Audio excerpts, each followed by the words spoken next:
Hi, troops. Welcome to the Actually. My name is Owen. Got the full squad here tonight. So, welcome to J Man, Charlie, Sean, John, and Stephen. How are you, gents? Oh, Hello. hello. So, tonight we're going to be talking about No Escape, starring Ray Liotta, which actually turned 30 this year, which is really depressing because I remember seeing that in the cinema back in 1994. I Like, feel I so remember, old anymore. I swear to I God. know, I was like, what the hell? How did that happen? But before we get that, shout out to Rahek Juna for their other awesome Japanese above the law poster he got me there. Let me make you full screen. Hold on. I didn't Yeah. even see that. Oh my god, yeah, I was wondering what that was. That is awesome. Isn't it so cool? So I just got to find Wow. somewhere to put it. It's probably going to go in the front room because this is the wall that was damaged. I can't like put anything up like with nails or whatever. So I'll find somewhere around the apartment to put it anyway. Hmm. But Yeah. that's cool. Also, bad news: the Killer's Game isn't getting a Canadian release. It looks like yet another action movie that's not It's getting not? released here. No. So that's Scott Adkins and Dave Bautista, and it's not getting a release. And I'm like, but the theatrical experience is dying, and you're like, well, that's because you're not releasing movies in the theater. So Wow. I did see Silent Night though by myself in the theater. No yeah, one else there. I also saw Diener '89 by myself. No one else there. yeah, It's tough, man. People it's are just depressing. going through those. Too Yeah. They're expensive. going. I think there's a price thing too. Like I went on Tuesday. It was like $11, so that wasn't too bad. But the Mhm. popcorn was still $21 That's or ridiculous. something, and it's like I don't know. It's tough. I can't remember what I saw last week. I went to the movies by myself, as I do, Overrated. and I went on a Tuesday. What was it? Was it The Crow or something? Yeah, I can't remember. But I saw it for $8. Anyway, and I thought that was pretty good. Yeah. So, yeah. So don't be expecting a review for the Killer's Game anytime soon, unless it's digital. So, sorry guys, but not my fault. So no, it's not coming to my location either. Damn, it says Wolverine. Yeah, that sucks. So, like, it's Dave Bautista. He's a pretty big star. You would have thought that he would warrant even just like a week in the theater. Mm. Whatever. Yeah, and then Lionsgate moves flight That's to January very 2025. I mean, So, wow. Okay. yeah, well. Anyway, so we want to No Escape anyway with Ray Liotta. So I remember seeing that back in 1994 and thoroughly enjoying it. And there's that time in the 90s, a golden age of like the prison action movies, so like Fortress and Fortress 2 and stuff like that. And these movies were just awesome. I watched them all the time. We should actually talk about Fortress movies at some point. Um, Oh yeah. but yeah, so I watched No Escape this weekend. I hadn't watched it for a few years. I got I think it was the Kino Lorber Blu-ray, I think it is, and gave that a watch. And it's been a few years since I watched it, and for the most part, it still holds up. It's funny. I was watching it, and I was like, "Oh, you guys are really patient with Ray Liotta's character. He really is just an absolute dick to everybody." He's like, he gets away with a lot. I'm like, "Fuck this guy."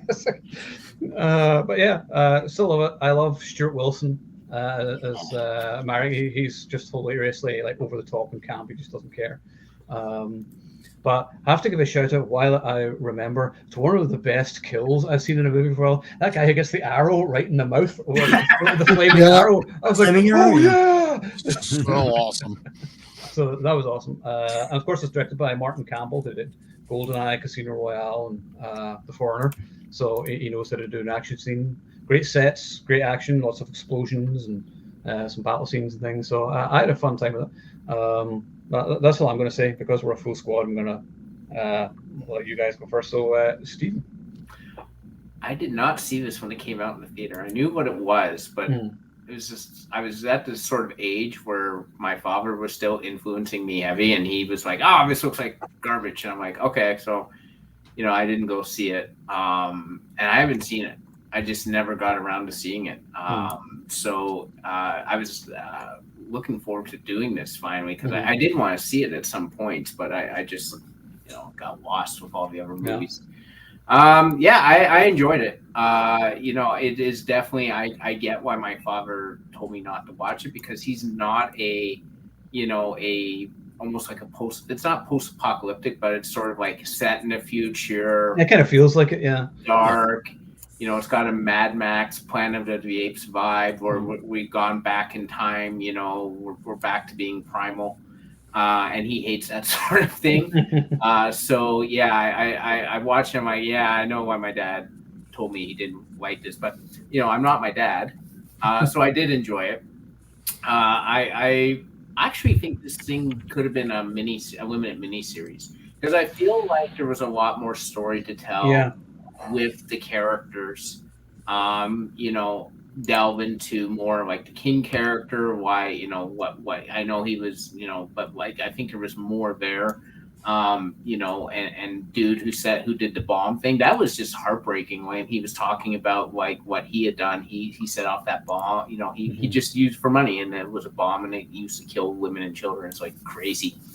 I did like the fact that the sort of the bad criminals far outnumbered the good criminals. I think that's realistic. You know, and I sort of, you know, one thing that could have been a plot hole that I didn't think was a plot hole was, why didn't the outsiders just attack the insiders? Because they outnumbered them far, you know, in far larger numbers. But he was, you know, Stuart Wilson's character was dealing with so much internal strife in that, because there was these guys who were like questioning his authority and all that. He didn't have time, and he probably was just trying to deal with that. He never thought to himself, hey, I'll just take these guys out, right? Because he was just dealing with all the other stuff. I agree with Stuart Wilson, like, is a quintessential villain. You know, I think of him from Lethal Weapon 3 and stuff like that, and just like chewing the scenery, that he just knew how to play that sort of role. Lance Henriksen as father. Lance Henriksen doesn't play enough good guys, right? He's a default villain. He's got that deep, gravelly voice. Oh, let's make him the villain. And he's a great villain. But I love when he's a good guy because it's so unconventional. You know, he's usually just, you know, stone cold and, you know, stuff like that. He's just a villain, right? Yeah. But like, I love him as Bishop in Aliens. I thought he was great casting as Bishop in Aliens. So, yeah, I had a lot of fun with this movie. You know, I think it was going. I really like the fact that he wanted to get off the island, and you just assumed you knew why he wanted to get off the island, because he just wanted to escape. You didn't really understand there was a purpose to it, and it was all tied to why he went back in the first place, like how he ended up there. So I liked all that, man. I thought it was a fun ride. Yeah. Yeah, Adam there, Ernie Hudson too. Ernie Hudson makes any movie better. If he is in it, you just think, yeah, it's 5 out of 5 then, because Ernie's in it. Love him. When I was watching it, I was like, The Outsiders.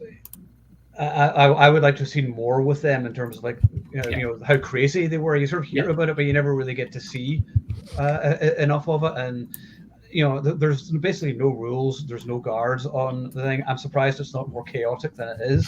And I thought there could have been sort of a greater sense of chaos to it. But no, but I agree. But I think the thing with the brilliance of the like 80s and 90s stuff is you're able to tell so much in just single lines, which they try and do nowadays, and the lines just aren't as good. Like when Stuart Wilson is talking, he's like, oh, you know, this is my, you know, I'm the director here, and this is my entertainment guy and all that stuff.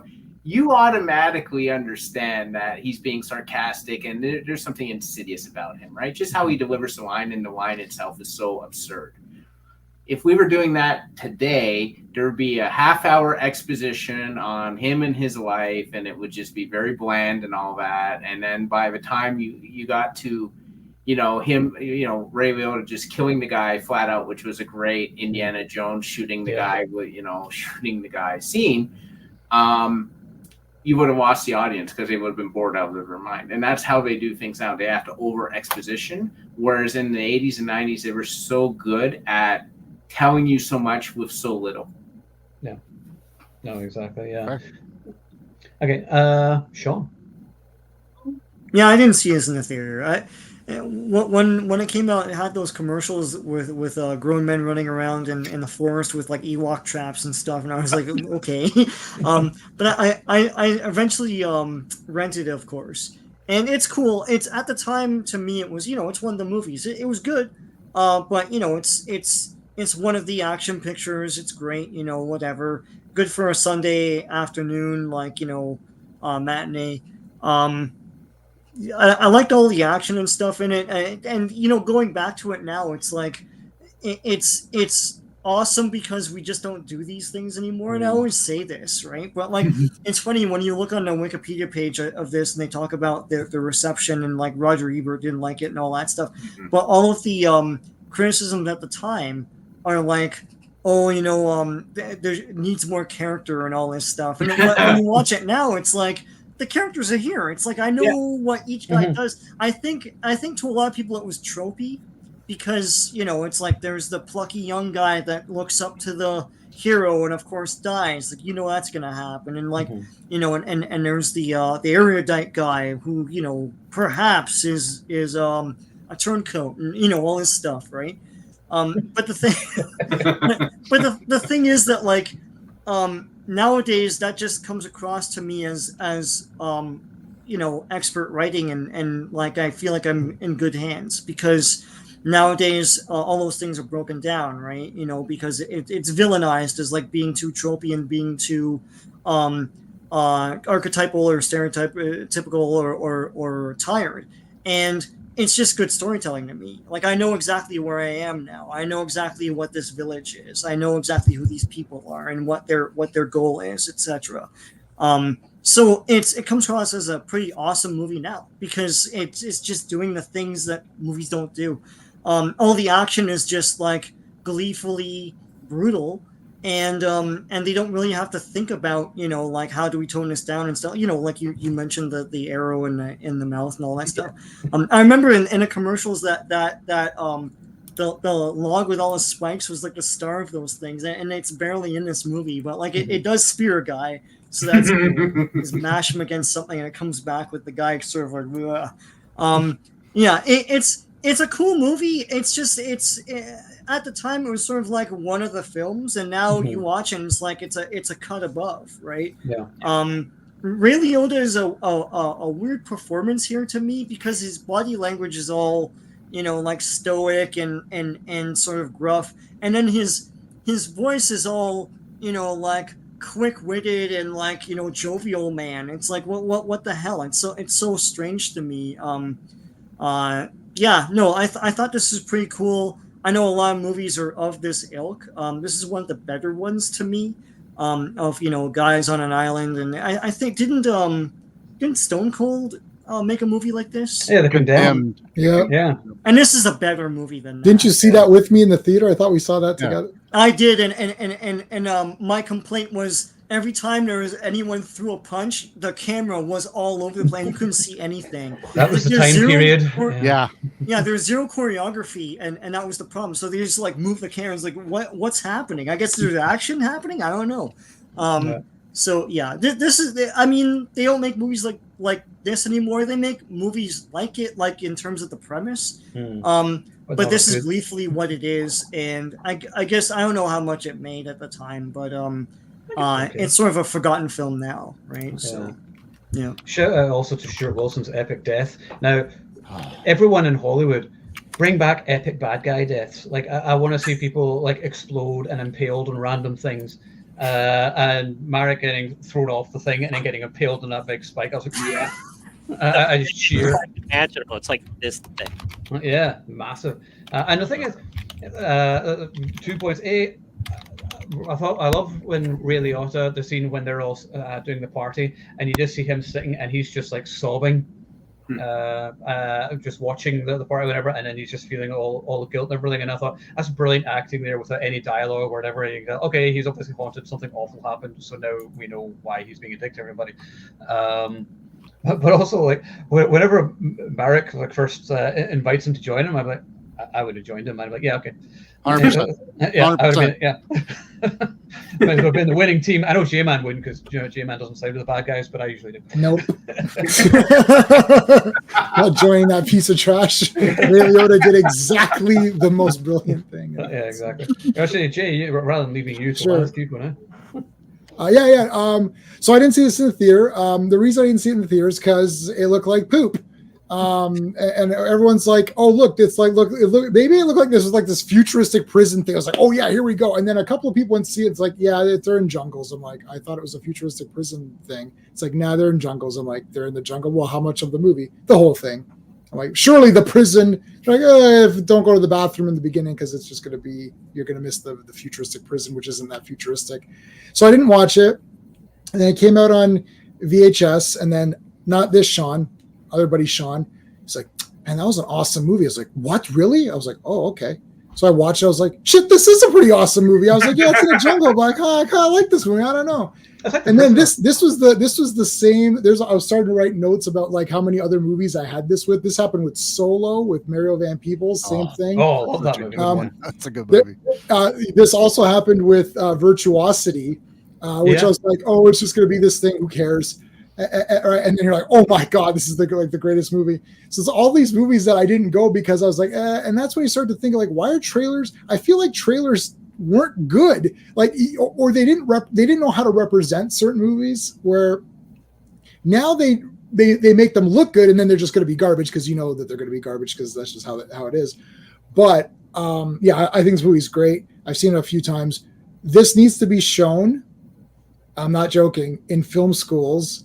At least the first maybe 35 minutes. The reason is that the Ray Liotta character is established purely through action and no backstory, like zero. He's just a prisoner. And then I was going to make like detailed notes, but I was like, I don't want to go too crazy. But like they look at a screen. Oh, who's this guy? Look at the screen. Oh, he went against his commanding officer. You know, because you know about movies that obviously the commanding officer was somehow bad because you know you're supposed to root for Ray Liotta. But you don't know what happened. Okay. But he doesn't like authority, so he'll stand up to authority, even if that authority is wrong. He'll stand up to authority no matter what. Okay, fine. Then later on, he's got a chance. Oh, we're going to torture this guy. He gives him the food or whatever. He's like, we're going to torture this guy. He's like, yeah, I'm not doing that. It's like, well, then we're gonna just shoot him. He's like, okay, try. And then he turns the tables on. You're like, okay. So you saw how he dealt with that situation. Then he meets up with Merrick, and Merrick is like, well, why don't you join me? He's like, yeah, I'll join you. This is great. No problem. Boom. Nails them. You're like, yeah, I'm not joining your stupid shit. It's like this guy moves in a straight line with purpose. And it's like you understand that he has a code of honor because he protected this guy he just met, didn't know him. He's protecting this prisoner. He fought injustice, which is the captain that he went against, sort of the sergeant, whatever it was. Now he's fighting this guy because he's a bad guy. You notice when he gets to the island with the good people, he doesn't automatically try to screw them over. He's just like, look, I just want to go home. I saw you guys have a thing here. Maybe I can help, and he does kind of like mellow out a bit, and you find out why through the movie because it's a movie. Yeah. But just that beginning, because it's like, if now you'd have to have this big backstory. There'd probably be a voiceover. Yeah. They're or some montage to show what happened. And I'm gonna beat up Captain Marvel just because I want to beat that up. This like, we have to show how Carol stood up to all these things when she was a kid. It's like, this is so stupid. It's just like fake contrived crap. That it's like, oh, here's why she's strong. It's like, that doesn't show me anything. She fell off a bike and got up. I got up too. So my Captain Marvel. No, it's nonsense shit, right?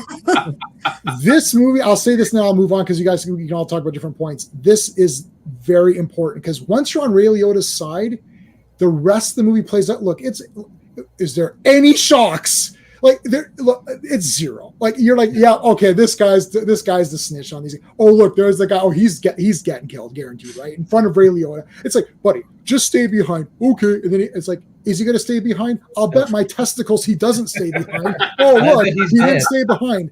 Right? Give him a red ensign shirt. Yeah.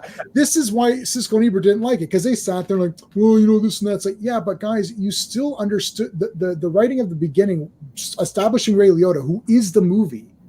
He is this movie, and he is awesome. He's really awesome. Like you're with him immediately, and you stay with him through everything. And then when it finally comes out to the action's pretty good. So there you go. Yeah. And Martin Campbell knows how to shoot action as well. When he does explosions, they're always really good.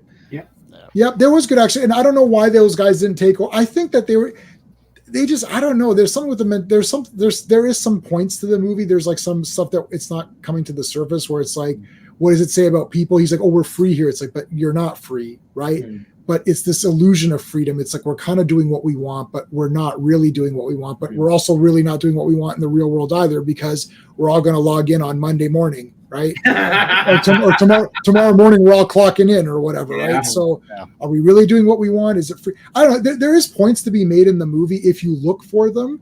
They don't tell you the point in a live stream or what's her face goes up. So here's the point of this. It's like, okay. And then the point still, even when they tell you the point, you're just like, I don't think that's the point.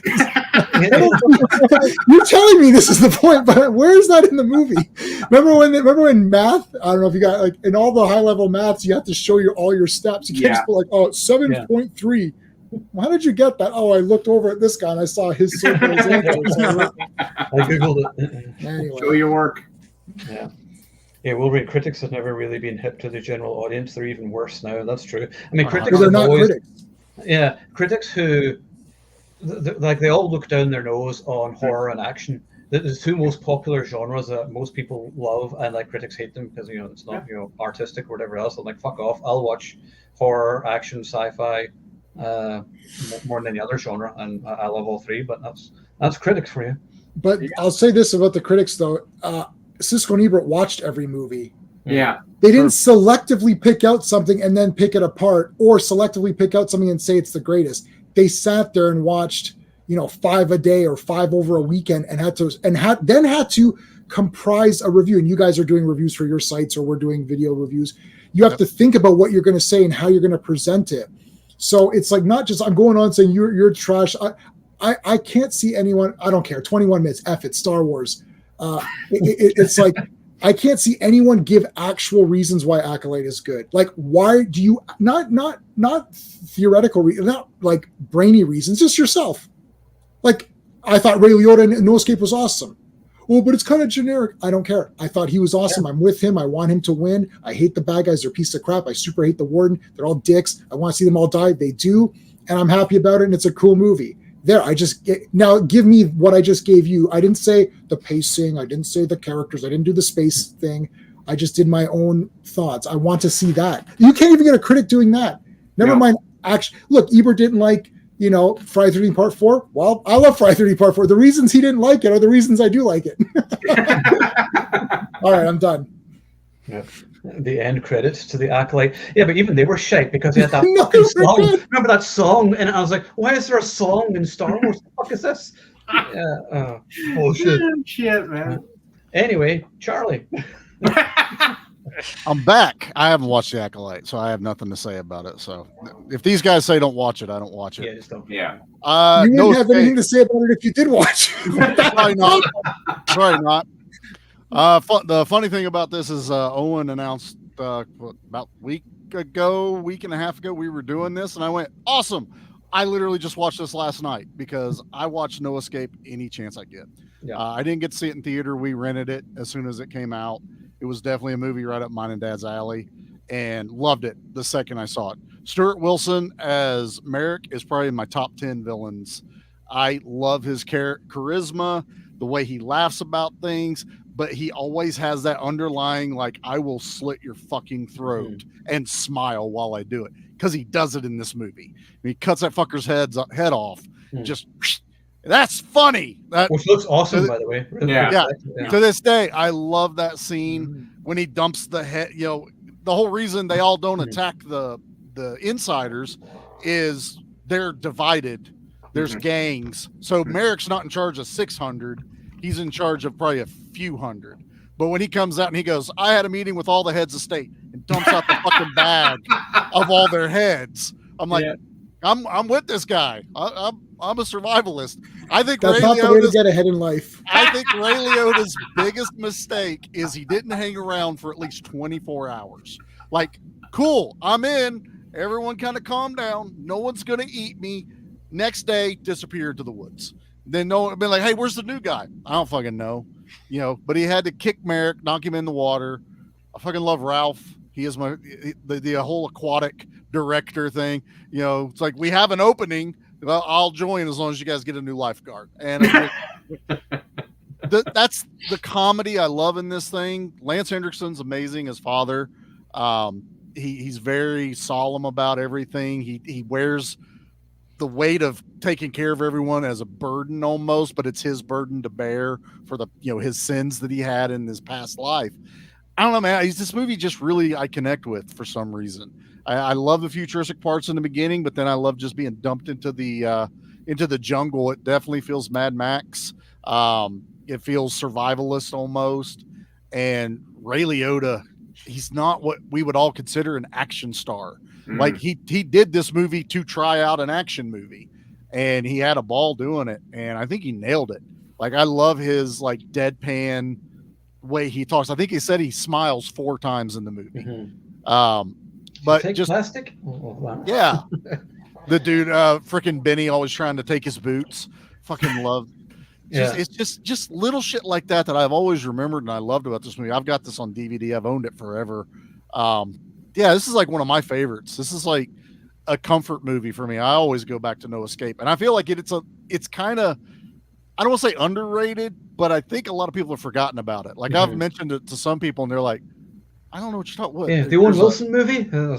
Yeah, you get that, or Ray Liotta did an action movie. I'm like, yeah, it's a prison movie, all this other stuff.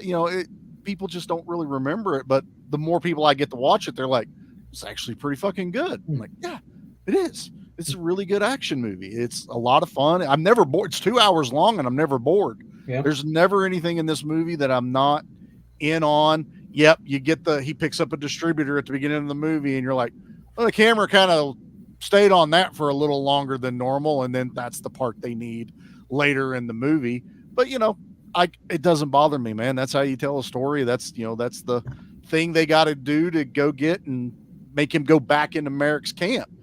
Got no problems with it. This is an A+ movie for me. I recommend it for everybody to watch. I'm glad you picked it after I just watched it, and I watched it again. Don't think I just watched it then and didn't watch it again. I watched it again last night. Made Jackie sit there and watch it, and she goes, "Haven't I watched this with you before?" I went, "Yep." Maybe. We watched this a few times. So that's me, man. Simple. I love this movie. Just while I remember it, yeah. Shout out to the set design as well. Like the set of like where the good guys live, that big fort was amazing. And I spoke to Lance Henriksen about it years ago, and he said it was an amazing set, and it was like all like really built there, and it was like just one of the best sets he's ever worked on. So yeah, shout out to that because it looks so much better. Like these days, it would all be like CG and green screen or whatever, or AI or whatever else, but just actual craft on display on the screen here, and that's why you go back and you watch these movies from the 80s or 90s, whatever. And you're like, damn, these movies are still really good. And like they're so much better than most of the shite that gets released today. And they're told within 90 minutes. Really, the only janky part in the movie, watching it last night, was the little boat that the helicopters blow up out in the water. Oh, that was and bad. Yeah, that whole CG thing doesn't work. Everything else is like, it's real helicopters. Yeah. It's real everything else. They're on an actual peninsula or beach or whatever. Mm-hmm. So like that, if that's the worst you're going to give me in 90s, I'll take it. I'll take it all day long. For sure. Yeah. All right, Johnny, what are you? I loved No Escape with Ray Liotta. Good night. Thank you for watching. Goodbye. Listen, okay, so I watched this movie today. So I saw it in the theater. I was again, the late 80s, 90s were my wheelhouse because I was old enough to finally, my parents would take me to see R-rated action movies when I wasn't old enough, which was super cool of them. And I was like eating everything up because I'm like, I was like 21 when this movie came out. So I was eating everything up like in 1994. And I saw this and I was like this, and I had read Lord of the Flies at school. I'm like, this is like fucking Lord of the Flies meets Escape from New York. I'm in, and I loved Ray Liotta. And yes, Ray Liotta is an underappreciated action star because he has done many, many films where he shoots people. And I think Smoking Aces with him and Ryan Reynolds, best movie ever. And when I tell people about Ryan Reynolds, I'm like, you need to watch this movie if you want to see a good Ryan Reynolds movie because he fucking rocks it. And the ending to that movie is awesome. But that's another story. We should do a stream on that. Nobody talks about that. We don't. We'll talk about that soon. Yeah. That's Chris Pine. Is that Chris Pine's first movie that they talked about? It was. He's one of the psychos. Yep. Yeah. And there's so many people in that movie, and then just the action, and then the ending alone is a chef's kiss. And fucking I'm like, awesome. you need, and Ray Liotta's death scene in that movie is freaking awesome. But yeah, I love Ray Liotta, and I like I said, I went to go see this movie, and then I watched it today, and I was reminded why the 90s were so awesome. I'm like, the scope of the movie, like you can, if you have a huge battle scene and there's a lot of people running around, you can F that up royally because everybody will be like, what the hell's going on, you know? But what makes it work, and this is what makes type of battle scenes like that work, is like when you focus on individual battles within the massive battle. And that's what this one does. Like you see certain people, you know, you got Kevin Dillon freezing up, and then Ray Liotta's got to save him and stuff like that.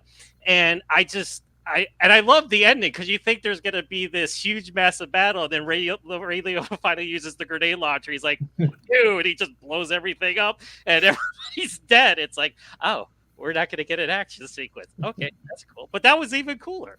And I loved his character. I loved his character arc. I loved at the beginning how he was just like, he didn't give a fuck about everything. Michael Lerner is talking to him, and he's basically Mr. Badass, telling him how his life's going to suck from now on. And he's like, and then he turns around. He's like, is there anything else you want to add? He's like, yeah, don't ever turn your back on me again.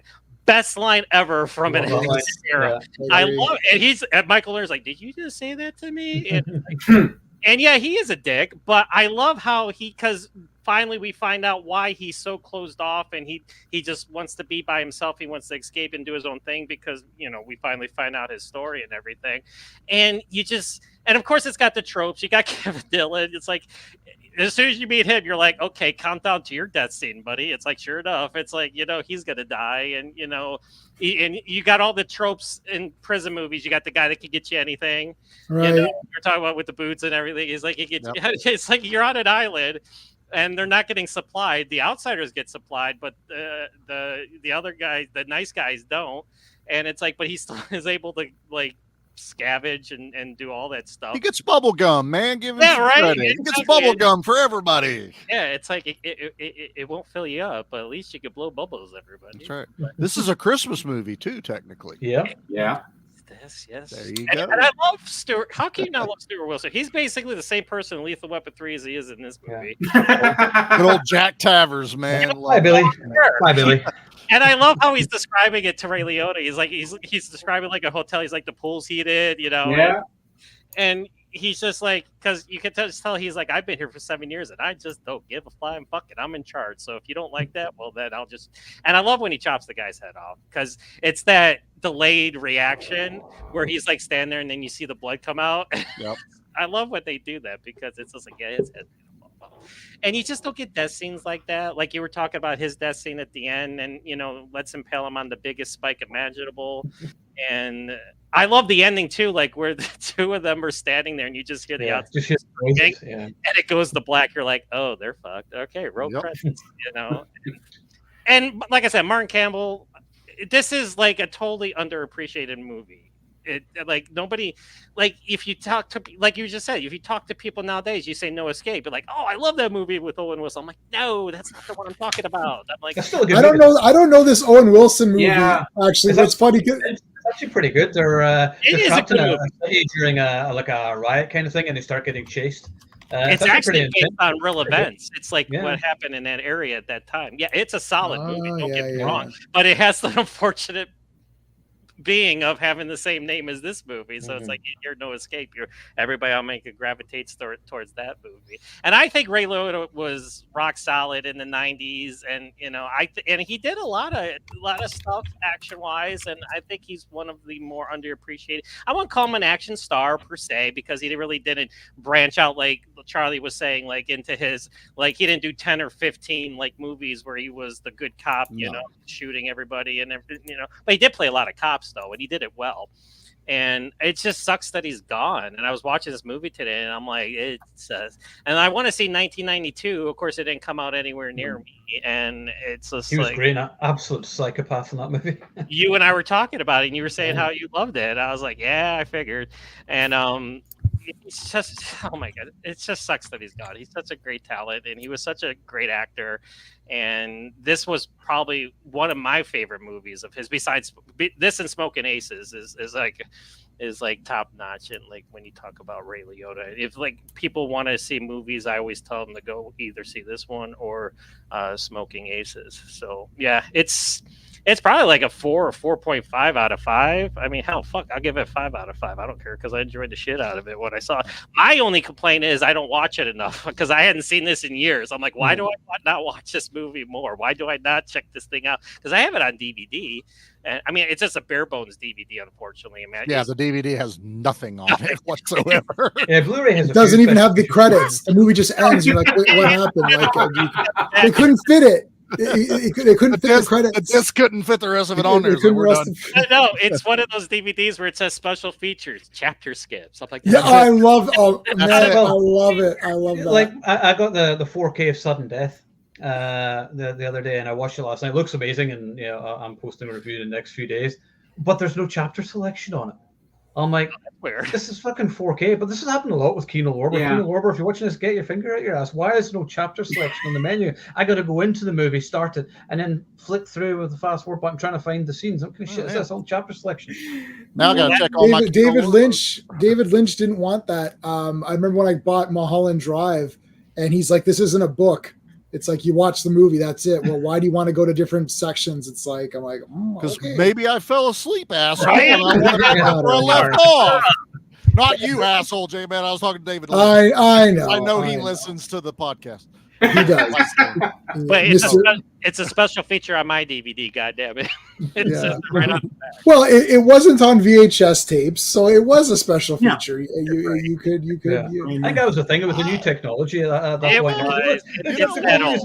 It's like I never thought of it that way, J-Man. You fucking nailed it. It's just no. I'm serious. I bought the first DVD. I bought my mom. We'd go to these trade shows for her stuff.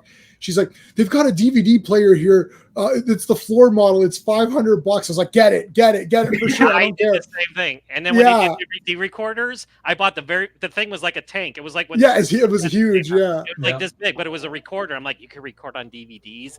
I've got that right here. My wife at the time, she's like, you want that? I'm like, yes. I'm like, I want. This is it. You can see it on camera, kind of where my light is. That's why I made my Death Stalker. That broke in like 2 years. I haven't had that. And I don't. Guys, we needed scene selection because everyone was blowing their VHSs hanging on to fast forward, trying to get to that scene in Basic Instinct with Sharon Stone in the chair. And Total Recall. Total Recall. But you know what? I bought it, so if I want to skip to a damn scene, I'll do it. Bigger. It's like I want to watch this. That's funny. No, you don't need to rewind. There's a menu. The first two DVDs I bought was called The Conqueror, and I think it was Batman '89. And it was like menu. Oh man, there's a menu on it. Oh, look, you can move. It's like credits. Wow, credits. You have to press the arrow. No, listen. My first DVD was Blade, and that was like the best DVD. That was like the first incarnation of it on DVD, and it had all these special features on it. Yeah. So I thought every DVD was going to be like that from now on. I'm like, this is the best thing ever. And I'm like, boy, was I wrong. Remember when they started hiding the secret menu? Around and find. Yeah, you have to move it to. And then they would make like special intros just for the DVDs, like little animations or the characters. One of the best ever actually was House of 1,000 Corpses in terms of the menu, where Captain Spaulding would come on and go, "Well, shit the bed." Look, that's the one I have. I don't think I ever got the better. You could go to the one thing where it's like Tiny fucked a stump, and that's all they're fucking talking about for like 10 minutes on this one little special feature was Tiny fucking a stump. That's well as shot. And what about the cape and all that? Yeah. I had a Robin Hood Princess flip it to side B to continue the movie. Yeah. I remember that. I think The Rock was one of the first ones. I think I had that, and my Braveheart, I think, did that too. Braveheart for sure would have. Great stuff. Yeah.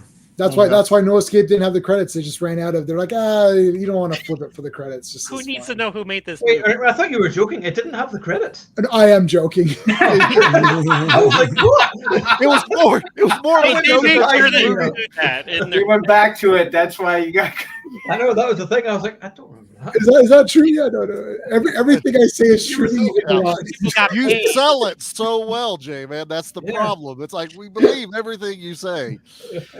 Yeah, don't believe He's me. got a great poker face, doesn't he? The I knew comment it didn't- is I knew it that- had the credits. Yeah. I know J-Man by now. But J-Man's right. The movie does just stop. Like It does stop though. Stops. I was like, I wonder if there's going to be a little bit of a it's over. Okay, it's over. All right, okay, Yeah. it's good. Clearly, Yeah. I would have loved to seen King and the warden like running or some shit. Yes. I love the ending. I love Something. how it ended, and you hear them screaming. The guy. Yeah, it sounds cool. No, I like it. It's awesome. The way they got like the prisoners dressed up like tribesmen almost running around in there. You got freaking Jesus tribe, man. I swear to God, yeah, that it's a guy Jesus looks like guy. he was straight ripped off of a picture of Jesus. And He was like, you knew when he got to that island, he's like, I'm going all in, and he even put the crown on it. he had So, the fucking crown. how did on. those guys become that? See, this is the thing about this movie that's a bit schlocky, but I kind of like it for this reason. That there's these random factions. So like what you land on, you're like, okay, the warden's like, look, we're eating up the budget. We can't have you in this futuristic. We can't have you in this futuristic prison because you're behaving poorly. We're going to move you to this island. 2022 when So they move you to this, and then when you get there, like, all right, well, there's the insiders. They're pretty good. There's the outside, but there's multiple factions outsiders. Then there's these weird tribes. Who should I be? It's like a D&D character sheet. Like you're like, who am I going to be? Right.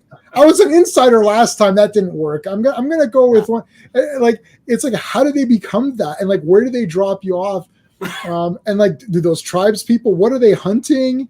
I like that they presented. No, I'm being jokey, but I actually do like that. It's just kind of like, yeah, there's these tribes there, and you're like, does anyone check on this? Like, is there visitors? Like, hi, I'm here to see Ray Liotta. Like, where is he? Oh yeah, he's in the bathroom. Yeah, our visiting time's over. Like, I don't know. There's no visitors. Okay, there's no visitors.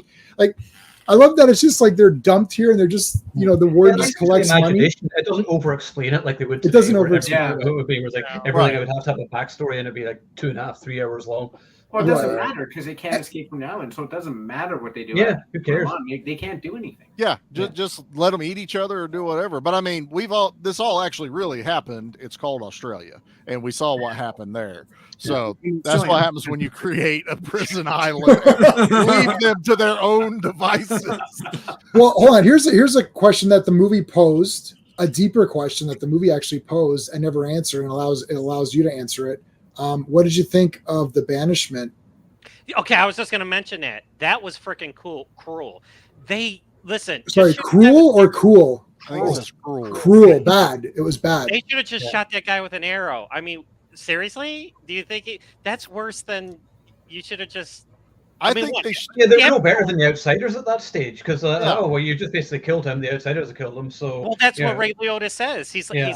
he's like, you sent the man to his death or something. Yeah, I'm like, that's like, in Judge Dredd when he gets banished. the long walk. But at least Yeah, that's that's because to what I- Stallone, he knows how to freaking take care of it. This guy's overweight. He's got missing teeth. He's just like all a mess. But he also signed up for the long walk. That is part of That's different. being a judge. If a firefighter signs up to be a firefighter, he can't be like, well, I'm not going in now because I'm a bit scared. It should have But- had because they talk about we warned him and that was the one warning They he gets. did. It should- It should have been at least 3 strikes. Well, you know? the next one should be, okay, look, you fucked up and you've put us in danger. You got to go out there for like 14 days, 2 weeks. Here is barely enough rations. You can stay close. You're That not guy allowed didn't in. And if you survive 14 days, you can come back. Yeah. And then if you keep fucking up a lot, then it's like, okay, motherfucker, you're out. But there should have been some in between time. Or So fucking lock he's them a up or mini something. warden. So Lance Yeah, Henriksen's that's what father is right. That's the point of the That's movie. what Ray has, Liotta's telling him. Is, Yeah. You're you're the warden the same here. as these assholes that put us here. Right. You And know. the way that the main guy banishes these guys to the island to fend for themselves, they're doing the same thing. But it shows that they've established this weird structure with rules. Yeah, See, it works. it works. Yeah. No, but they have a society with these rules and structures. But then it's like, then the debate is like, well, wait a minute, is this too harsh? Like, why if that guy falls asleep at his post? the civil thing is saying, we're not going to put you on guard duty. We're going to have you do other tasks. Yeah, Because you you're can clean the shitter for a already month. There you go. Wash dishes or you're something. outnumbered already. There's power in numbers. Why would you make your numbers smaller? Right. Find what maybe the guy was fucking narcoleptic and he never told anybody, but just fucking find another job for him. Give him the shit shoveling job if he fucked up. But Burn here's it the in thing. like they did in Vietnam, you know, Right. like canister, like stirring it, you know. But to banish them and just be like, you're out, bro. Good I luck. don't know, It's guys. I don't know, because the thing is that we forget, and we do this because it's a movie and we have to pick sides, is these guys are all criminals. They are. They don't necessarily give a crap about what is fair and just. If they did, they probably wouldn't be where they are. So for me, we're assigning virtue and value because they're less, They're anarchistic, more civilized or than vicious than the outsiders. outsiders, but they're still criminals. I mean, this is, in a way, this is sort of like the argument I had against the movie M. Like, I was quite enjoying the movie, and then all of a sudden the criminals decided to put the serial killer on trial, and I'm like, well, wait a minute, they're criminals. Why would they give him a trial? That makes no sense to me. That is weird, even though that movie's good. It is. It's the same thought process to me. It's like, I don't expect justice from these guys, even though we've assigned them as the good guys. I don't expect them to be fair. I don't expect any of that, because they're still criminals. They've still done things. Maybe they've been remorseful. Maybe they're not acting as outwardly as vicious as the outsiders, but they're still criminals. They're still a part of the normal society that they would not adhere to. And I just accepted that as, hey, they're not going to be just either. It's how they are. But they pulled the Silence of the Lambs trick, where they don't show what Hannibal Lecter does and they show what Buffalo Bill does. Therefore, audience is less in favor of Buffalo Bill than in Lecter, even though Lecter's worse. You're absolutely right. But the thing is that is based off performance and, like you said, show and tell, right? You see more of what Buffalo Bill does. But I never bought into they're not acting like the other ones, so they're the good guys. I still saw them as a form of the villains, just not as overt about it, I guess. Go ahead, Charlie. Sorry. I was going to say, I think what they do is they play with it as, say, you've got Kevin Dillon's character. He was convicted. Is he technically a bad guy? He was part of this whole plot, and the kids ended up dying, but he wasn't like the hand that killed them, but he was part of it. Same with the guy that made the bomb. He did it for money. He tries. They're trying to play on that. This group of people are criminals, but they're like the lower tier, kind of on the edge of ethical stuff like that. Not savage murderers, rapists, killers.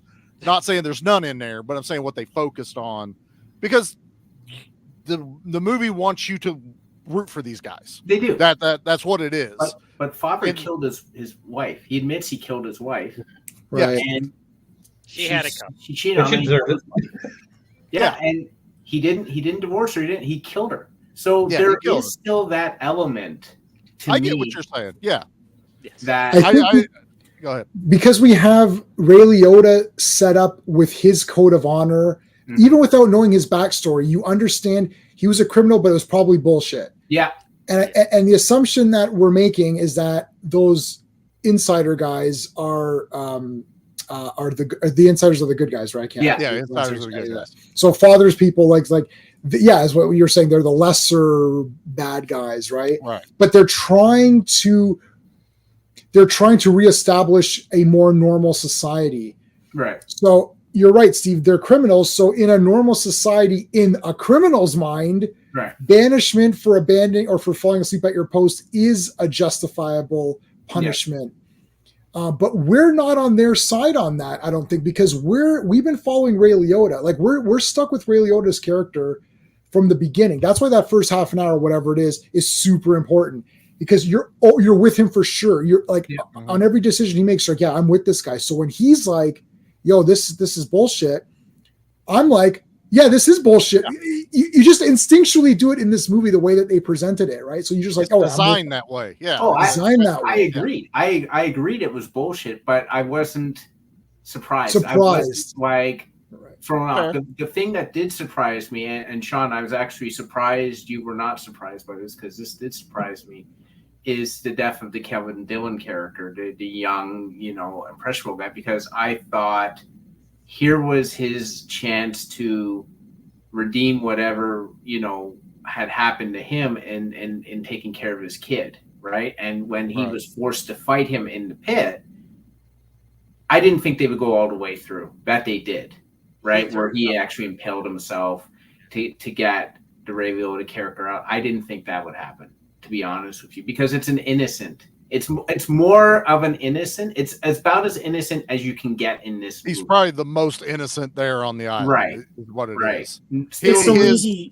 It's the lazy fridge trope in that he has to die for Ray Liotta to like over. But the thing is that he has nothing to overcome because he's already okay. He's already fighting for truth and shit, right? So, but everything is from Ray Liotta. Like we see the banishment for Ray Liotta.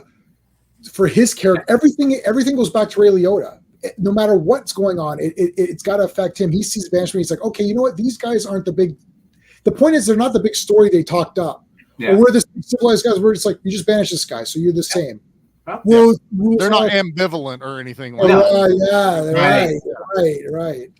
They're the we like them criminals. That's who they yeah. He's right about that. We see that Arnold fought back, and that's what got him. But Ray Liotta's following orders. That is. Now you've got the rules of engagement. You got a few good men. Yeah. Many movies that have dealt with the orders, but not many of them show him walking in formation and walking up to his commanding officer and blowing his fucking head off at the beginning of a movie. That is true. Still one of those times. The first couple times I watched this movie, going, the hell is going? Holy shit! Till it clicks, and you're like, "Oh, that's what he fucking did." Yeah. It's a great shot because it looks like a drawing at first. Yeah, and it's not. It's so good. It's so well shot. I mean, I agree. Awesome. Yeah. Speaking of The Running Man, have you heard that Glenn Powell is going to be starring in a remake of it, but it's being directed. Totally and it's okay. It's totally different. Yeah, well, it's apparently going to be more like the book because it's apparently cool for these fucking idiots now who are like, hey, well, the original Running Man wasn't that great, and this new one's going to be better. No, it's not. It's going to be a piece of shit, just like you. Even if it's like the book, what does that have to do with it? It's not going to be good anyways. It's like the book. What do you mean? Like the book is the guy running around in the real world with people phoning in and getting like whatever, getting merits. It's the Amazing Race. It is the Amazing Race. Shit, that's a good call, man. I didn't think of that. Yeah, it is the Amazing Race. So you know what? This might be a good movie now. Now that I fixed it, guys. Don't worry. It's the Amazing Race. Like you're not going to have the over-the-top characters that you have in the Arnie movie. I mean, Glenn Powell. I'm sorry, you're not Arnie. Like nobody's going to do. No. Better I don't think he's going to try to be though. No, he'll do his own thing. Yeah, he'll do his own thing. I mean, I'm not going to watch it anyway. I mean, I don't care. It's by Edgar Wright though, who did like Shaun of the Dead and Hot Fuzz. So that is the only reason I would probably. I won't go to the theater. I'll wait till it's streaming. Or something. Yeah, I'd stream it. Yeah. You can guarantee that he's not going to say, "How about the light?" Yeah, right. But the book is so different, right, Steve? What's that? Steve, is the book okay? How about this question? Let's pose this question to Steve. Is the book or story that it's in? Is it different enough from the Arnold movie that we wouldn't even be able to really tell that it's a remake of the Running Man movie? Not enough. Not enough. The book is him signing up for the game. So half the story is him signing up. So it goes. Do they do the falsifiers? All the stuff he's got to do. He's doing it for his wife and his daughter. His daughter's sick. His wife is basically turning tricks. Okay, so that is different though. He's not framed. It's darker. Okay, it's a lot darker. Like the Running Man is dark, but it is not fun. Like the Running Man is not fun at all. Like he's given the games and he's basically given the Running Man and he's trying to he's got to send in videos of himself. Yeah. Once in a while, and so he's on the run. Your favorite line, Professor Toro Tanaka. And it's just and it's just him trying to do that, and at the end he does a big self-sacrifice, and he takes out Killian, and the game's center, like the tower. But it's just it's not fun. It's not a fun story, and I can see these guys taking this and just driving it into the ground, just making it joyless, as Sean would say, and I'm saying this with Sean right beside me, a slog. Right? It's just going to be this very dark slog that. Or they're not even going to be as faithful. They're going to say they're going to follow the book, or they're not going to be as faithful, and they're going to take the reality TV aspect of it heavier. Killing a woman. It'll be a farce of itself, even in book or movie form. Yeah, I bet there's going to be a good-looking. I think that's what's going to happen. That is what's going to happen because that's what's going on now is reality television. So if we could take a title that's an IP. Take a book that, now everyone knows that Bachman is, Stephen King. Yeah. You now have all this marketing, but now we can fuck with it and make it our own and put it into what people understand, which is reality television. Yeah. So it'll look like one of those, Japanese game shows. Harvey. That'd be good. If you want me to go to the theater, you put fucking Steve Harvey's Killian in that motherfucker, and I'm gonna go watch it. Well, it's got to be the Family Feud host of the time. So yes, exactly. Or fucking Al Borland or something, and the guy from the other one. But they already did a remake of The Running Man that was shit, and it was called The Hunger Games. So like it's kind of the same thing. That's Battle Royale. Battle Royale. Yeah, that was Battle Royale. Kind of Light or whatever. You can't. It works in books. Because in books you can imagine the people getting killed, and you think it's. You know what's amazing though is that there are all of these other books that haven't been made into movies before. How about that? How about making something that hasn't been made before? Isn't that weird? Yeah, but they're gonna just change it anyway. Yeah, you can't really get anything. You have to just judge every movie on its own and just see what it is. Even if they remake this Running Man movie, if they went gritty, realistic, I from what Steve is saying, it sounds like the Running Man movie has almost nothing to do with that book at all, except for the name and a couple of things. Because, like, to me, it's all about framing people for things they didn't do, editing, re-editing, technology, fighting big gladiator arena guys. That's what that movie is. And this sounds like it's like this guy who's down in his luck, and it's his worst. He's gonna sell out in order to try to save his family. So you could do it if you wanted to make it physically miserable and modern. Yeah, you could do it miserable, but it could be cool. But they don't have it's harder to do, and they don't have the talent to do it. So they're going to do what Charlie said. It's going to be this goofy thing, and it's all going to be about how corporate America is terrible, and how and how reality shows are messing with us and all that. And at the end of that, there'll be a trailer for the 15th season of Big Brother, and everyone's gonna be like, "Yeah, I'm gonna watch Big Brother." And then it's just like, what is the point of this? Did anyone watch the Total Recall remake? Because I feel like that had nothing to do with the original story either. It did until it didn't.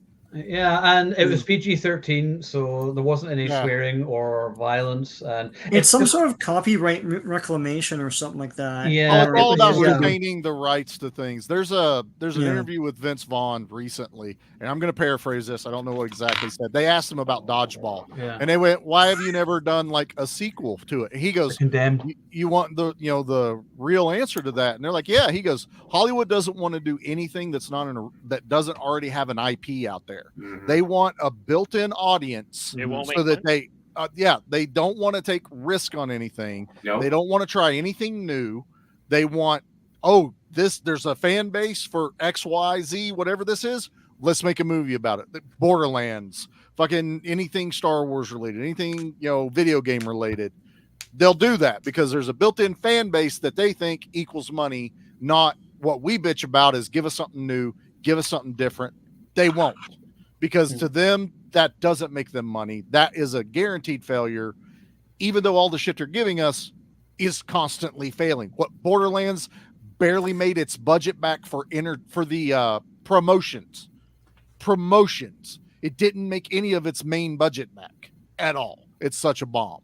So, and you see, Charlie, you're right. And the problem is that because they have that built-in IP, they don't have to work hard. They can be lazy. That's the other thing. It's cheap. Yeah, they can just be like, hey, we don't have to really work at this because you'll show up anyway. That's it. why do I have to do anything? I'll just do the bare minimum, make it look cool in a flashy trailer, and you'll pay your your money, and that's it. We got it off. Except it didn't happen with Borderlands, so whoops. Well, that's the word got out real fast on them about that, and they were already questioning the casting because the casting didn't make sense to a lot of the fans of the video game, and then it wasn't rated R. So even having the name Eli Roth behind it and Jamie Lee Curtis and Jack Black and all this shit, the fans already called bullshit on that entire thing. Well, also the iron wasn't hot anyways. It's like, when was the last there was no game? It's like 5 years ago or something like that. There's right? no support for it then and there. You know, it's kind of like doing a Twisted Metal TV show without putting out a new Twisted Metal. Yeah, I didn't watch Twisted Metal. I didn't watch it either, and it's on a weird stream site. It's not on a normal one like everyone has, like like Netflix or HBO. It's on, I forget what it was on, Paramount Plus or something, which I won't pay. I got enough. But put out a game, do the He-Man trope. There's figures, we need a cartoon. That's how you do that, and they have forgotten that they need something to keep the people wanting to go. If I will watch it, I just haven't yet. That's all. I'm not saying it sucked or anything. I'm just saying, I'm not saying that either. There's nothing. We don't have a new Twisted Metal game, then that's the bitch of it. Is hell, I'd love a new Twisted Metal game. But the show was actually all right. I will, if I get a hold of it in like a collection or something where I don't have to go fucking subscribe to another goddamn streaming site. I'll watch it. But I'm done subscribing to new places. I have my core ones, and if it's on something else, I'll get it on the high seas, or I'll wait till I can buy the DVD. Yeah, that's just pretty much what I've decided. Yeah, like there's like an author who I met a good few years ago called Robin Hobb, and she does like fantasy novels, and she does this amazing trilogy called Assassin's Quest, the Farseer trilogy. And there's like dragons and shit like that. And there's an amazing cover of it called Ship of Destiny. And John Howe did the artwork. John Howe did all of the artwork for the Lord of the Rings movies. So he's just amazing like fantasy artist. And if somebody could make like a series or a movie of this, I would love to see that, because it's a story that I haven't seen before. Just really cool stuff. And I'm like, there's all these stories out there which they could adapt. But instead, oh no, let's just do another Star Wars thing. But nobody's read those or knows what it is. Like we're under the impression that they're fans of this stuff. Like it's like so George Lucas liked all this crap. Oh, I like these Akira Kurosawa movies. They're pretty fun. Samurais are pretty cool. I like cowboys. They're pretty cool too. And Flash it's Gordon. Like Flash Gordon's awesome. I want to Buck Rogers. Yeah, that's badass. I'm just gonna kind of make my own Flash Gordon. No, you can't do that. Oh, I can't. Oh, then I'll just make up my own guys. It's like that's it. And there's not now the studios aren't supporting it. Like it has nothing to do with anything. It has to do with what you like. So, okay, if you like horror movies or you like action movies, okay, well, I like horror movies. Well, which ones do you like? I like this, and you got your 20 that you like. Okay, I'm going to make I like slasher movies. So what hasn't been done yet? Thanksgiving. I just thought of that because I just watched it. So it's like Thanksgiving. Oh, they haven't done Thanksgiving. Oh, I'll make a Thanksgiving with a slasher guy and it'll look like a pilgrim guy, and that's it. And there you go. And it's like, that's it. But nobody likes anything. Like that. What did Leslie Headland like? Like, what was her favorite stuff growing up? Like, what did you like? Like, tell me what you like when you were a kid. Well, I liked Godzilla. I liked, what? Yeah, go ahead, Sean. Yeah, no, most people in Hollywood, they always sound like now they always sound like they're like Stone Steppers. They're just like they're in it for the game and that's it. And there's no passion. And they're being storytelling. Yeah, there's nothing that you like. What's your genre that you like? What do you like? You're like, who were your heroes growing up? Like, what is what stories do you like? And none of them can really answer that. No, right? So, a lot of them are given a property and they go, "Oh, I've never heard of this." Well, here's some books. Read it. Yeah, now you're the director. Yes. And they don't. Winona Ryder complained about this. She said recently in an interview. She said that she's surprised. She didn't name names, but she said she's surprised at Gen Zers that she works with that don't know anything about the industry that they're in. And it's like, and I know that Winona Ryder now, because I saw her in the closet video with a Criterion. You know, they put you in a closet full of DVDs and then you pick out stuff. Oh, I know watched she that, knows yeah. her stuff, but like Yeah. I never really pegged her as that before. But Right. but yeah, no, she complained about this, which I thought was funny. So That's what we need is more of that Hollywood speaking up. Yeah. That is like, this is kind of bullshit. And the exact reason why they're not doing her books is because we're going to do a Game of Thrones prequel, or we're going to do a new version of Lord of the Rings. Why? Right. Because there's an existing IP and fan base, and we don't know if anyone's going to like a show literally about the shit we're going to do, but it's going to be terrible because we don't have a good writer behind it. And that's the disconnect. They're bitching about, why are we losing money? Why is no one going to the theaters? Why is it the people's fault? Because you're not giving us any fucking thing we want to spend our money on. Yeah. But they're not fans. Like they're not fan of anything. They're not even making movies that they're fans of. If you're a little girl and you like My Little Pony, then make the best My Little Pony movie, make it accurate, make it whatever. Like, but they're not even doing that. They're just You'll make $1 billion brony dollars if they fucking pull big time. That's Jesus for sure. Christ, those guys are fanatics. Well, they don't even know it. So James Cameron, if you go back and just pick James Cameron, it's like, oh, James, who are you pumped? Well, I like Edgar Rice Burroughs books. I like Ray Harryhausen. Okay, it's like all these cool people. It's like I'm working on Piranha 2 or whatever. I'm doing whatever shit. Fucking Corman, man, Jesus. Right, and I'm learning, and I'm on the set. I'm going to these cheesy movies. They're all cheesy.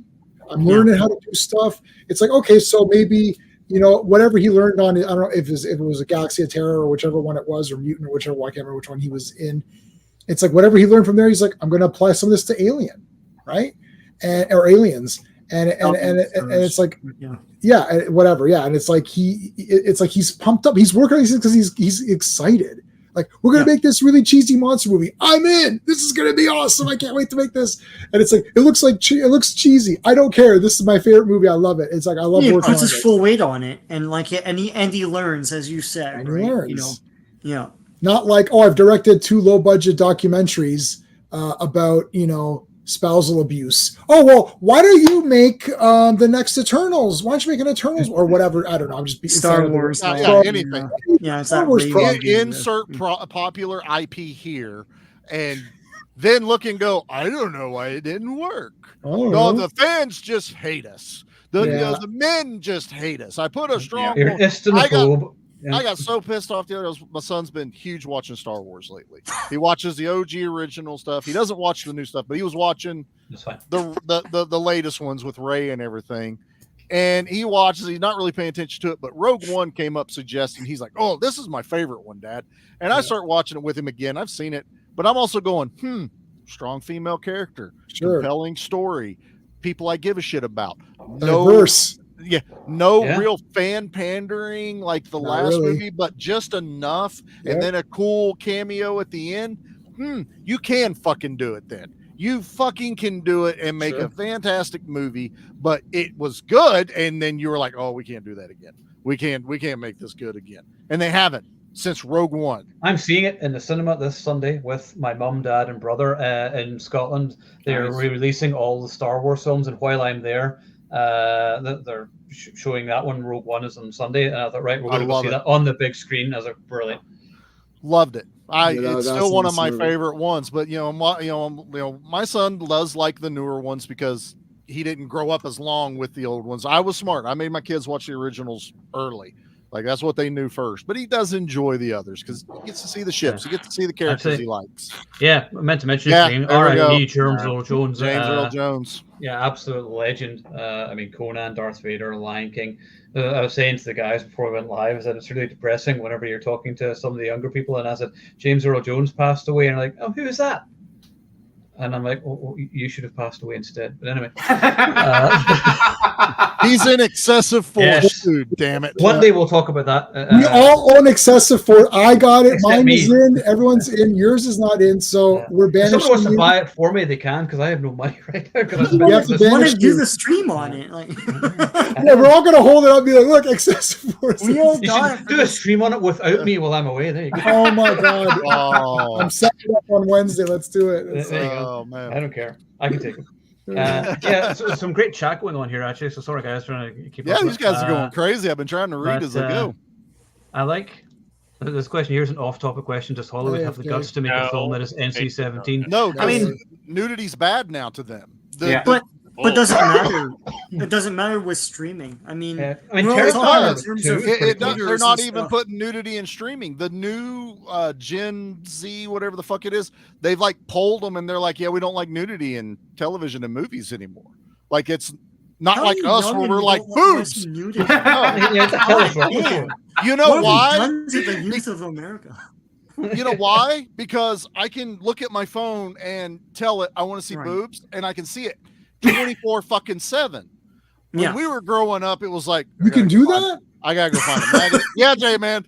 Why am I? Oh my god! Go. I didn't know that. But it was such a hard thing for but just, it was such a difficult thing for us to get a hold of. But there's no way to say this. All right, that's too much. Oh, that's a new one. I'm surprised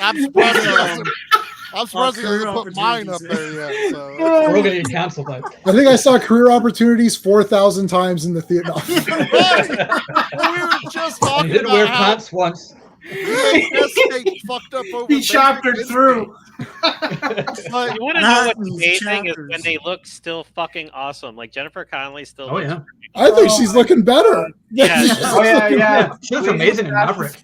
Oh my gosh, yeah. I thought, well, that's why they dumped Kelly McGinnis and threw. Yeah. All right, Very Kelly, we're going to bring you back. definition I don't think we're going to bring you back on this one. We'll bring you back in Maverick Part 14. Bless her heart, man, but she is not movie ready anymore. Not movie ready. I ready. like that. I'm See, using that that. was nice. Oh, that is good. Blazing Saddles, like comedies. When was the last time you saw a really good fucking comedy, like, The Big Blazing Lebowski. Saddles or Big Lebowski? Hell, even the ones we were getting there in the 2000s, 40-Year-Old Virgin, other guys. the raunchy comedies. But the raunchy comedies, they're not even doing those anymore. Those are super taboo. Yeah. I'm offended by that. Being offended is not a skill. Like, fucking grow up.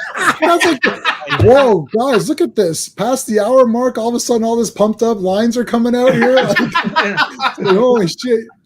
Oh my god. We got our second win, boys. This is crazy. I don't give a fuck if you're offended by it, anything. Grow up and deal with I it. got my feet propped up. I could do this for hours. Yeah. You're fast. I gotta get a t-shirt with that line. Oh man.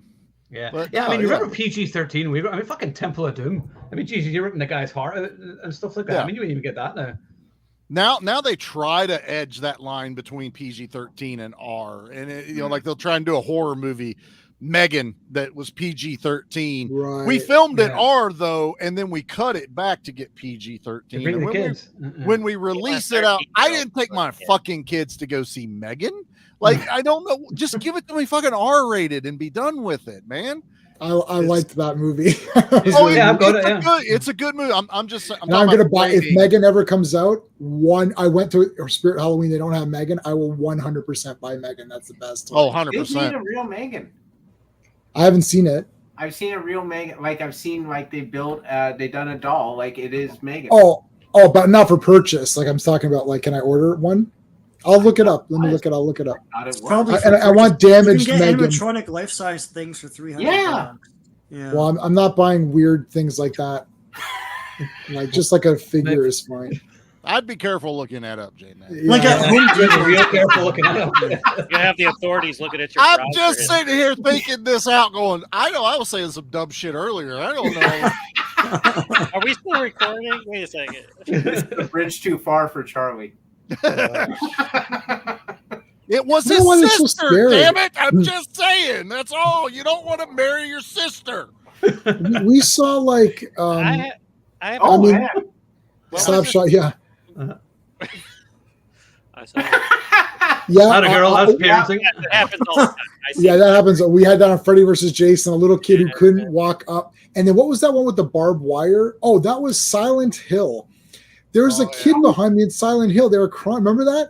They're crying like, "Oh, mommy!" I was like, What, kid? Are you upset over this woman getting wrapped in barbed wire and then her skin getting stripped off? What's your problem? I'm like thinking, is this woman who brought her kid? What a dumbass. I had a mother and father bring their entire family, little kids included, to Abigail. I was just like, oh, that would have been awesome.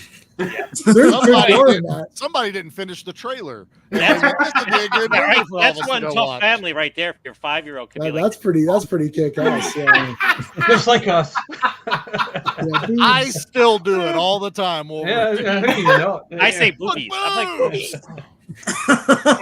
My mom took me to see Miami Blue. Have you guys seen Miami Blues? Remember that movie? Yeah. So that's got nudity, Jennifer Jason Leigh. So my mom took us to the theater for, I don't know why. So she's like, ooh, she was trying to cover my eyes. I'm like, it's over, man. It's like, what are you covering my eyes for? I've seen Friday 13th Part 5 14 times by this point. I've seen it. Over. I have a question. What was the answer is 42. What was the stream about again? I forgot. I have no idea. Oh yeah. Well, no escape from this conversation. Yes. Okay, I got it. No, but I'm glad I asked that banishment question. That at least gave about 25 minutes of good discussion. I'm very happy I wrote that. Otherwise, it would have been over at 45 minutes. Yeah. No, I thought that was a great way. Let me see. We eventually did get the boobs, so I will. As long as you discuss that, then that's fine. I don't know if Adam's calling us idiots or if he's talking about the parents at theaters. He's probably talking about us. That's fine. He's probably correct on both accounts. No arguments here. Okay, so it's the point that he knows the word. He's like, boobs. He's like, he knows the word. I'll say this on topic and off topic. I think bubblegum is a perfectly acceptable gift for Christmas. Yes. I would accept it myself. I like getting my stocking. I like getting candy and shit, man. Perfect. I'm canceling that raspberry. Remember Hubba Bubba drink? Here's some Bubblicious. The drink. Yeah, that thing here, the Hubba Bubba drink. Yeah, I mean, I was drinking and like, oh, you're diabetic. Exactly. One sip and you're in for life. Yeah. Wilford Brimley's knocking at your door. You got to go to the Chinese grocery stores and buy that candy. Like they've got these like drops that it tastes exactly like blue soda and Coca-Cola, and it's like it's all candy. I always have crap at my desk at work, and this guy's like, I was like, oh, you want to try this? It tastes like Coca-Cola. He's like, what, really? He's like, oh my God, it feels like I'm drinking Coca-Cola. I was like, yeah. He's like, what is this? Like, I don't know what it's called. It's this picture. It's like some Chinese thing. Some Chinese thing, man. You get those like cherry blossom flavor, crab flavor, shrimp. I'm like, I don't want that in my candy. Fruitcake knock it off. What is that? I like sour candies. Fruitcake's good. It's got to be made right. Fresh fruitcake. Fresh fruitcake is amazing. Yeah. But you get that shit that people bring on holidays. It's like hard as a fucking that. Fuck that. I hate you. Here's some fruitcake. Exactly. With a note. I'm gonna go outside and build a fucking house with it. Help me! I'm trapped in a fruitcake factory. You can't say Merry Christmas. You gotta say Happy Holidays. Fuck them. Merry Christmas. That's what I say. Merry Christmas, yeah. I'm not Catholic. I'm not Christian. I say Merry Holidays. I'm offending everybody. If you watch the OC. Happy Christmas. I say Happy Christmas. Yeah. Happy that's a British thing. They say Happy Christmas. Merry Kwanzaa Christmas, Hanukkah, whatever the fuck it is. Happy Kwanzaa, everybody. Happy Whatever the fuck you celebrate. I don't care. Anyway, we're kind of going way off topic of the fruitcakes and bubblegum and stuff like that. Bubblegum was related to No Escape, though. So No Escape is a Christmas movie. There, I think. Yes. Oh, it's nice. for Christmas, ain't it? Oh, even sing Christmas. Happy Life Day. There we are. Life Day. Yes, Life Day. What the hell does that mean? Fruitcake is a weapon. Brick. It is a weapon. That shit's petrified if you keep Hey, old fruitcake is. Charlie's going to a psychiatrist about fruitcake. I will, man. I'm telling you, man. I live in the South, boys. Yeah, it's got to be fresh, but I live in the South. Every fucking body makes a fruitcake, okay? It is everywhere. You go knock on someone's door, go, you got any cooked fruitcake? They'll hand you 7. That's all you need to do. Wow. Anyway, Owen, you were trying to get this back on the track, and I took a Yes. So anyway, I'm about to go away on vacation for 2 weeks. So I'll be back on the 29th. So the next show will be October 2nd. Second. So we're going to be discussing your Warrior from the Future. Is that what it's called? Hunter from the Future. That's it there. Future. Wow, look at that. You already made the Yeah, thing. I did that already. Wow, that was quick. Yeah, so we're going to talk about that because someone suggested that I think a week or two ago. So we're going to do that. Thank you, Adam. And can we so just we're talk gonna about Red Brown being the best screamer in action movies? Oh, definitely. Yeah. Ah, yeah. Love Brett Brown. That's how he does it. And then he Yeah. just- Strike He said, Command yeah. alone. I Me and J-Man are friends with him, so we're tight. We are friends with them. Brett Brown. Here we go way back. And he shares all my stuff on He my does. Facebook posts, and Does he? he reposts it too. It's really nice. Oh, That's that's great. awesome. I have a nice little traffic boost for you there. So, all right, we'll wrap it up there. We had a good 10 minutes talking about No Escape. No, It was at about least 45 minutes Yeah. actually. Yeah. So that we was talked- good. Yeah, it was solid. Yeah, no, I'm pleased with it. we As said well. what we wanted to say. And to be honest, that was such an entertaining chat. I don't really care. That was one of my I think favorites. we were having a ball. Well, it Yeah. was the last one. Even for a the while, chat so we took had to off make it- without us, we had so to make it- Yeah, I mean the chat went crazy, so that was one Love of my it. favorite streams. So I hope you all come Love back it. when we talk about yours, because yours going to be a ride to talk about too. Oh, I my can't God. wait. I know I it's can't that, wait to so- watch that again. So everybody, stay safe and healthy for the next few weeks, and we'll see you in October. So thank you for joining us and watching us. So we'll see you then. And remember, if you are watching, you are the Action Elite.